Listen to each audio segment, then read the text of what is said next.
Well, let's go now to Tel Aviv, where we are joined by Middle East analyst Meir Javedanfar. What could all of this mean now for the deal?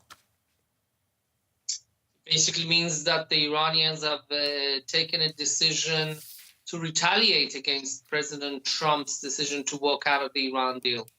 The Iranians saw that they were not getting any benefits from staying in the deal because President Trump, he made it very difficult for European countries to do business with Iran. And the Iranian hardliners placed tremendous pressure on the government of President Rouhani to show some retaliation, because they believe that being passive about this is not going to increase Iran's leverage. Of course, the Iranians are also taking a risk, because by undertaking some of these actions, especially holding on to some of the enriched uranium, and if they increase their level of enrichment, it's going to really ratchet up the pressure, and also it could damage their relations with the Europeans. There were, as far as the Iranian hardliners and some of the moderates were concerned, they were left with no other choice, and they need to increase their leverage. Whether that will increase the leverage against the Americans, that really remains to be seen, and some doubt it. Is this a negotiating tactic, in your opinion? I mean, is there any way that this deal can be saved, or is this now done?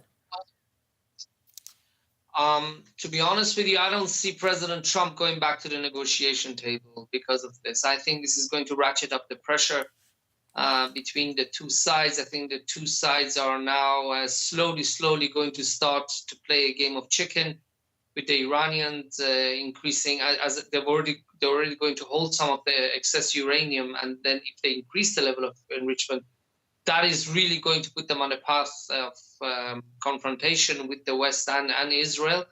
But on the other side, the Americans have also, as means of pressuring Iran to agree to a better deal, are sending are ratcheting up their military presence in the Persian Gulf. They're sending B-52 bombers to the region. Look, you could say both sides are doing this in order to increase their hand in the nuclear negotiation. But, it's very difficult for either side to accept the opposite side's conditions, because the Iranians will say, look, we are not the ones who walked out of the nuclear deal, it was the Americans. And the Americans, President Trump will be damned if he gives into Iranian demands at the moment, because he has staked so much of his presidency, especially considering the fact that he's going to stand for elections in 2020, on this Iran thing. So I think we in the international community will witness a very, very, let's just say, tense time from now on between Iran and the United States. Meir Javedanfar, Middle East analyst, thank you.